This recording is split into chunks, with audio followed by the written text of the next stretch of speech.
Hello, सभी को मेरा नमस्कार। अगला हमारा टॉपिक है डाइजेशन की जो फिजियोलॉजी है उसके बारे में। और डाइजेशन की जो फिजियोलॉजी है वो आप देख पा रहे हैं यहाँ पे कि आज हमने डाइजेशन की फिजियोलॉजी में सबसे पहले जो है इसमें अगर फिजियोलॉजी की बात करें कि पाचन की जो क्रिया है, कार्यकी है, उसमें क्या क्या देखते हैं तो भोजन को अंतःकरण करना, उसका डाइजेशन होना, उसका एब्जॉर्प्शन होना, एसिमिलेशन होना और एस्टिमेशन होना, ये सारे जो टॉपिक हैं वो किसके अंतर्गत आते हैं? ये सारे के सारे टॉपिक अंतर्गत आते हैं आपके पाचन की जो है फिजियोलॉजी उसके अंतर्गत। अब अंतःकरण तो आप जानते हैं कि मानव जो है विभिन्न प्रकार के फूड सप्लीमेंट यूज़ करता है और एक कंप्लीट फूड के रूप में वो carbohydrate, protein, fat, vitamin, lipids, water और उसमें मिनरल्स के लिए या फिर मैं कहूँ विटामिन्स के लिए हरी पत्तेदार सब्जियां, फल फूल, तरकारी वगैरह ये यूज़ करता है और साथ में पौधों की जड़ें वगैरह इन सबको। लेकिन अंतःकरण करने के लिए क्या करता है मानव? अपने भोजन को लेने के पश्चात अपने दांतों की मदद के साथ में जो है उसे काटता है और काटने के बाद में सलाइवा मिला करके उसे चवन्नों को साथ में क्या कर लेता है? इंगल्फ कर लेता है। इसके बाद में डाइजेशन की बात करें तो मानव में भोजन की क्रिया जो है पाचन की क्रिया मुख गुहा से लेकर के आमाशय के भीतर तक और अंततः छोटी आंत तक कंप्लीट होती है।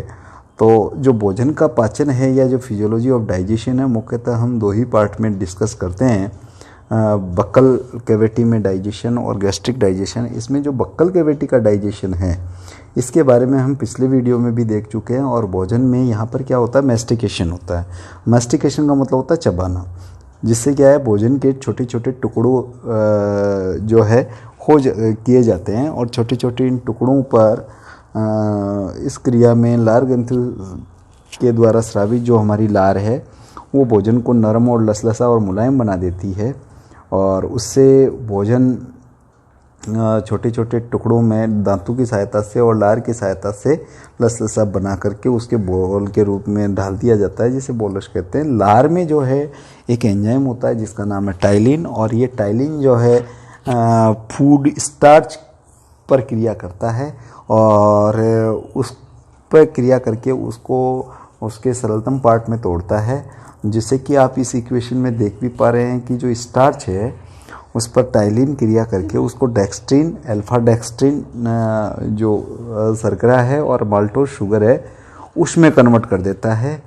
और मुख गुहा में पाचन के उपरांत भोजन जो है एक गोलिका के रूप में बदल जाता है, जिसे कि बोलश कहते हैं। और इस क्रिया में जो लार है बड़ा अहम रोल अदा करती है, क्योंकि लार में टाइलिन जिसे कि एमाइलेज भी कहते हैं, यह एंजाइम जनरली pH7 पर भोजन में जो स्टार्च होता है उसको माल्टोज और डेक्स्ट्रिन में परिवर्तित कर देता है। लार एक बफर सॉल्यूशन के रूप में भी काम करता है, क्योंकि इसमें विभिन्न प्रकार के जो है साल्ट्स मिलते हैं। टाइलिन एंजाइम के अतिरिक्त माल्टेज एंजाइम भी लार में कई बार इसकी प्रेजेंस देखी है, जो कि माल्टेज को शुगर में परिवर्तित करता है। लार में उपस्थित पॉलीसैकेराइडेज एंजाइम जो है हानिकारक जीवाणु को नष्ट करने का काम भी करता है और उससे अक्रिय बना देता है। तो ये जो भोजन का पाचन हुआ वो हुआ बक्कल डाइजेशन। और अब हम देखते हैं भोजन का पाचन जो है किसके अंतर्गत? आमाशय में। तो आमाशय में भोजन का पाचन कैसे होता है उसको अब हम स्टार्ट करते हैं। तो देखिए आमाशय में भोजन का पाचन। तो हम बात कर रहे थे आमाशय में भोजन के पाचन की, और आमाशय में भोजन के पाचन की चर्चा करें तो उसके लिए आपको आमाशय में मिलने वाले एंजाइम्स की एंजाइम को ध्यान में रखना पड़ेगा। और जो ये एंजाइम है इनके बारे में हम पिछले वीडियो में भी चर्चा कर चुके हैं। और इसमें जो मुख्य एंजाइम है वहाँ आप देख रहे हो 1, 2, 3 पेप्सिन एंजाइम, रेनिन एंजाइम और गैस्ट्रिक लाइपेज। पेप्सिन बहुत ही इंपॉर्टेंट एंजाइम है जो कि जठर रस में उपस्थित होता है, अर्थात आमाशय की दीवारों से जो रस निकलता है उसे जठर रस कहते हैं। और जठर रस में पेप्सिनोजन अक्रिय रूप में, निष्क्रिय रूप में, यानी कोई काम नहीं कर सकता, इसके पास ऐसी पावर नहीं है जिससे कि ये किसी भी फूड पार्टिकल को डाइजेस्ट कर सके। तो इसको एक्टिव करने के लिए, इसको जगाने के लिए, इसे पाचन योग्य बनाने के लिए कि ये किसी चीज़ का पाचन कर सके, इसके लिए HCl की ज़रूरत होती है, यानी हाइड्रोक्लोरिक एसिड्स की ज़रूरत होती है, एसिडिक मीडियम की ज़रूरत होती है। तो जो एसिडिक मीडियम है HCl है, वो आमाशय की दीवारों में उपस्थित ऑक्जेंटिक जो सेल्स होती हैं उनके द्वारा सिक्रेट किया जाता है। जैसे ही ये निकलता है तो पेप्सिनोजन एक्टिव हो जाता है, और ये जो एक्टिव हो जाता है तो फिर पेप्सिनोजन न बोल के इसे पेप्सिन कहते हैं। और पेप्सिन जो है प्रोटीन का पाचन करता है और प्रोटीन को प्रोटीएजेस और पेप्टोन्स में तोड़ देता है। यहाँ पर हमें ये ज़रूर ध्यान में रखना है कि जो पेप्सिन प्रोटीन है, जो पेप्सिन प्रोटीन्स होती है को उसके मुख्य एकक एमिनो अम्ल तक अपघटित करने में ये एंजाइम सहायक नहीं है। दूसरा, इसकी जो क्रिया है वो बहुत ही कम पीएच पे होती है, यानी एसिडिक पीएच पे होती है, यानी 2.4 से लेकर 2.6 पीएच के बीच में होगी। पीएच 4 और 5 यानी लो एसिडिक मीडियम में पेप्सिन एंजाइम की क्रिया नहीं होती। और देखिए इसको समीकरण के रूप में दर्शाया गया है। यहाँ पे पेप्सिनोजन जो है पेप्सिन में कन्वर्ट हो रहा है HCl की उपस्थिति में, और यही पेप्सिन जो है प्रोटीन पे क्रिया कर रहा है, लेकिन इसके लिए जो पीएच है वो 2.4 टू 2.6 के बीच में होना चाहिए, और उससे प्रोटीन टूट करके पेप्टोन्स और प्रोटीओजेज बनाती है। इसके बाद में हम नंबर 2 एंजाइम देखें तो वो है रेनिन। और रेनिन सामान्यतः क्या है कि जो काफ होता है उसके आमाशय में बहुत अधिक मात्रा में पाया जाता है, और वयस्क मानव के आमाशय में अक्रियाशील रेनिन कैल्शियम की उपस्थिति में क्रिया करता है और दूध के घुलनशील प्रोटीन को ये कोगुलेट करता है, स्कंदित करता है, जिससे कि ठोस कैल्शियम पैराकेसिनेट बनता है। और साधारण भाषा में ये जो पेप्सिन जब फट जाता है, या मैं कहूँ कि वो ठोस पैराकेसिनेट में कन्वर्ट हो जाता है, तो उसे ही हम कर्ड कहते हैं, यानी दही।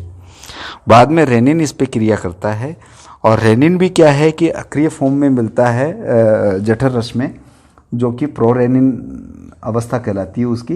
लेकिन जैसे ही HCl के ये कांटेक्ट में आता है तो ये एक्टिव हो जाता है, और एक्टिव होकर के ये रेनिन में कन्वर्ट हो जाता है। और जैसे ही ये रेनिन में कन्वर्ट होगा तो जो मिल्क प्रोटीन है कैसिन, उसके ऊपर ये अटैक करता है और उसको डाइजेस्ट करता है और पैराकैसिन में कन्वर्ट कर देता है। ये पैराकैसिन क्या करती है, कैल्शियम आयन के साथ में मिलकर के कैल्शियम पैराकैसिनेट बनाती है, और कैल्शियम पैराकैसिनेट बनता है तो वो थोड़ा सा क्या है कि दूध की तुलना में दही जैसा दिखने लगता है। तो जो कैल्शियम पैराकैसिनेट है, इसका मतलब यही हुआ कि दूध के ऊपर रेनिन ने क्रिया की, उसकी जो कैसिन प्रोटीन है, और उसने कैल्शियम आयन से बाउंड होकर के पैराकैसिनेट बना दिया, जो कि दही है। और पैराकैसिनेट पर पेप्सिन क्रिया करेगा और उसे प्रोटीएजेस में कन्वर्ट करेगा। दूध तो आप जानते हो एक तरल पदार्थ होता है, जो कि सीधे ही आंत में पहुंचने की संभावना उसकी ज़्यादा रहती है, इसीलिए दूध का भली भांति पाचन तो नहीं हो पाता। अतः रेनिन क्या है, सबसे पहले दूध में विलय प्रोटीन जो कैसिनोजन है उसको इनसोल्यूबल प्रोटीन में कन्वर्ट करता है कैसिन, और जो कैल्शियम के साथ मिलकर के वसा अणु से उलझ करके दही का रूप ले लेती है, और कैसिन जो है पैराकैसिनेट में कन्वर्ट हो जाती है। और इस पैराकैसिनेट यानी दही फॉर्म पर जो है पेप्सिन एंजाइम क्रिया करेगा और उसे प्रोटीएजेस में कन्वर्ट कर देगा। तीसरा जो सबसे बड़ा मेजर एंजाइम और डाइजेशन का जो प्रोसेस आमाशय में होगा वो कौन सा होगा, वो होगा गैस्ट्रिक लाइपेज के द्वारा। थोड़ा कमज़ोर वसा अपघटनकारी एंजाइम है, क्योंकि वास्तव में जो वसा को पचाने वाला एंजाइम है वो तो अग्नाशय रस में मिलने वाला है। तो ट्राइब्यूटेरेज जो कि संभवतः मुख्य कोशिकाओं द्वारा ही स्रावित होता है और ट्राइब्यूटेरिन पे ही क्रिया करता है, जो कि एक तरह की बफर फैट होती है। वसा का पाचन आमाशय में वैसे न के बराबर होता है, लेकिन फिर भी कई बार गैस्ट्रिक लाइपेज की वजह से हल्का फुल्का जो पाचन है यहाँ देखने को मिल जाता है।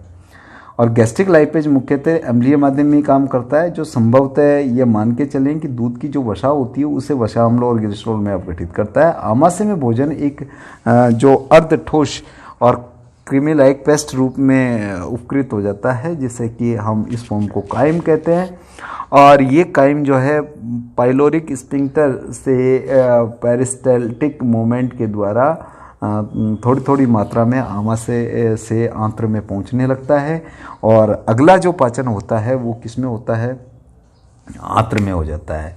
तो अब अगला जो हमारा वीडियो होगा वो कौन सा होगा, जो आंत्र में भोजन का पाचन होता है उस वीडियो को हम देखेंगे और उससे हम डाइजेशन की जो फिजियोलॉजी है उसको कंप्लीट करेंगे। तो अब आगे हम देखने वाले हैं क्या जो आंत है हमारी क्षुधांत्र, उसमें भोजन का पाचन किस तरह से होता है और क्या क्या वहाँ पर हमें एंजाइम्स मिलने वाले हैं और कौन कौन से जो क्षुधांत्र में कौन सा रस मिलेगा और उसमें कौन से एंजाइम होंगे और वो क्या फंक्शन करेंगे, देखते हैं।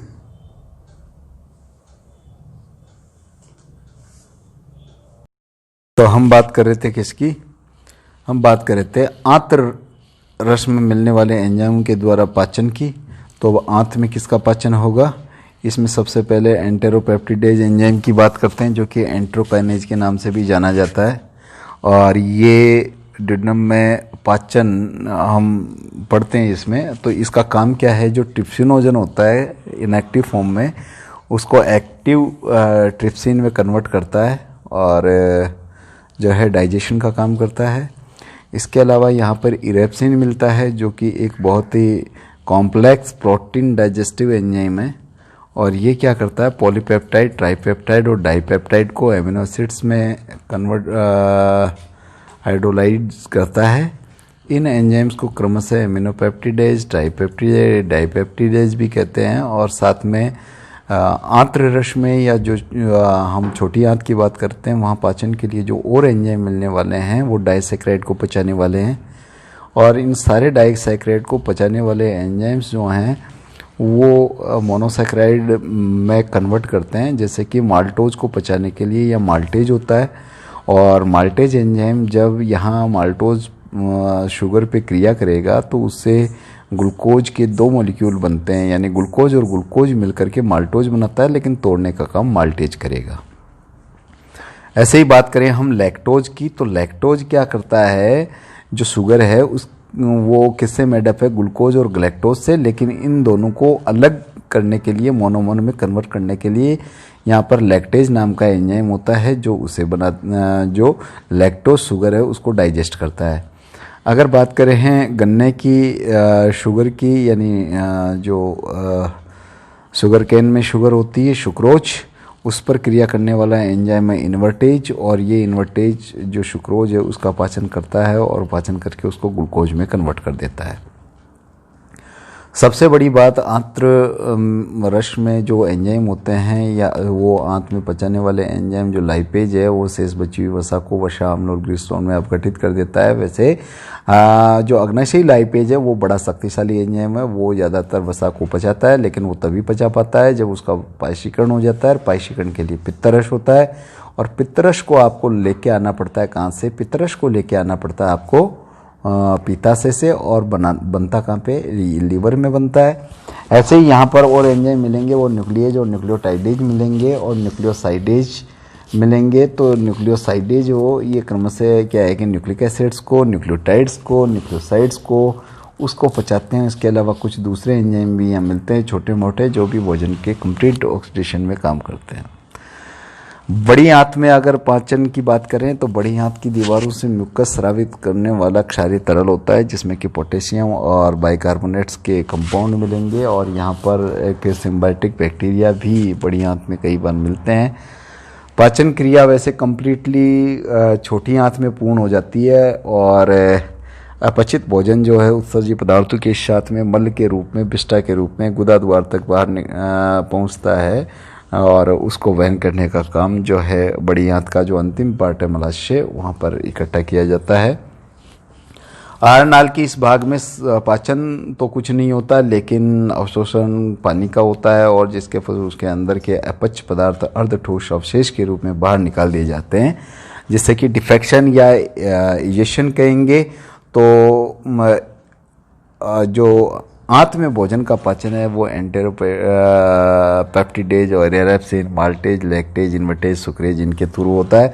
आपसे सवाल ये भी पूछा जा सकता है कि कार्बोहाइड्रेट का पाचन एलिमेंट्री कैनाल में कैसे होता है, तो आपको मुख गुहिका भी लेनी है, आपको आमाशय के बारे में बताना है, आपको छोटी आंत में होने वाला पाचन भी बताना है, सभी एंजाइम के बारे में। अगर प्रोटीन की बात करें तो आपको आमाशय से स्टार्ट करना है, आमाशय में पेप्सिन को बताना है, छोटी आंत में आपको ड्यूडेनम में ट्रिप्सिन को बताना है, आया कहाँ से है, ट्रिप्सिनोजन, पेप्सिनोजन, इन सब के बारे में लिखना पड़ेगा। और अगर आपको फैट के बारे में पूछा है तो जठरीय लाइपेज भी है, अग्नाशयी लाइपेज है, आपका आंत्ररस वाला लाइपेज है, इनके बारे में, सबके बारे में आपको बताना पड़ेगा, तब जाकर के फिजियोलॉजी ऑफ डाइजेशन कंप्लीट होगा हमारा।